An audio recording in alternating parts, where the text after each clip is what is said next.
Ayan na nga guys, yung tubig dito sa sa bandang Yoratex sa Lawang Bato.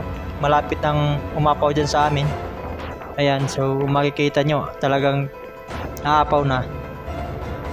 So yung mga taga Valenzuela dito sa sa papuntang Punturin, yan, mahirapan na dumaan sa Lawang Bato. Kasi umapaw na talaga yung tubig doon. At saka dito sa dito sa pababa ng ng NAPCO sa Inlex, diyan wala, malala na rin diyan yung yung baha. Kaya yung mga diyan, mga motor, mga four wheels, kotse, hindi na rin diyan nakakadan. Meron naman mangilan-ngilan. Ayan dito. Papansinin niyo, mga naglalakad na lang yung mga tao diyan. Ako kasi nakabike lang kasi ako, kaya nakatawid ako diyan eh. Kaya yan index yan makikita nyo index.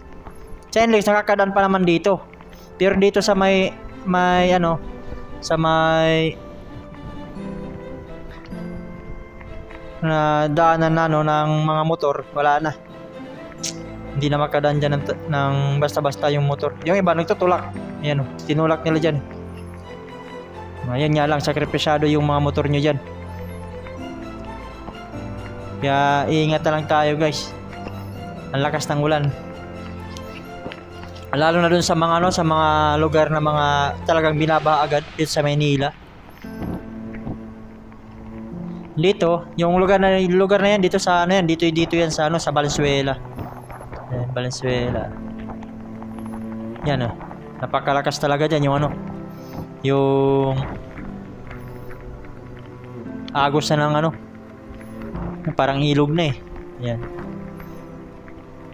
Ayan sa Inlex, okay pa naman dyan. Yan, paglagpas mo dyan, makakadam na ulit dyan. Sa unahan. Kaya ingat-ingat na lang tayo. Yan.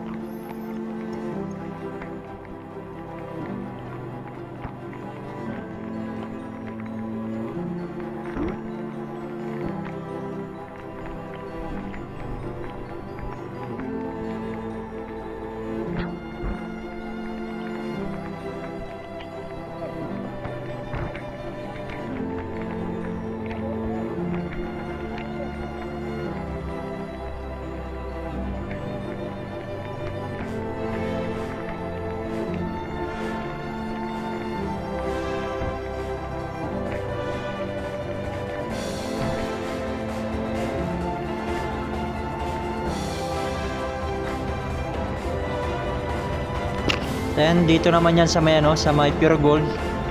Baha na rin dyan sa may BGC. Ayan, papasok yan ng BGC. Baha na rin dyan. Pero kaya pa naman dyan ng ng motor. Kasi hindi pa naman abot ng ito dyan yung tubig. Ngayong umaga yan, ngayong alas 7. Sa BGC yan. So, pero yung napansin ko rin dyan, yung sa Inlex, sa ilalim yan, hindi na rin nakakadaan dyan yung mga yung mga sasakyan. Sa ilalim yan, na Inlex. Kaya traffic na rin dyan. Lalo na yung Pure Gold papuntang bayan ng Navaliches. Wala na rin yan, nagbaha na rin dyan kasi nakausap ko yung mga katrabaho ko yung nakapasok. Sobrang baha. Pansin nyo sa Inlex, traffic na rin. Yan. Wala na papuntang Navaliches, nakausap, mga rin, baha na rin daw dun eh. Kaya wala na, malala ng traffic dito.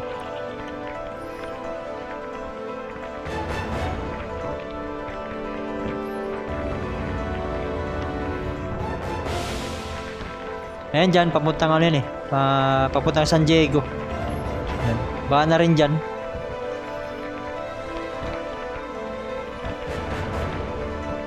Mataas na rin dyan yung tubig sa may tulay. Yung tulay na yan, dyan tulay yan eh. Sa may tricyclean. Hindi na rin makadaan dyan yung mga motor.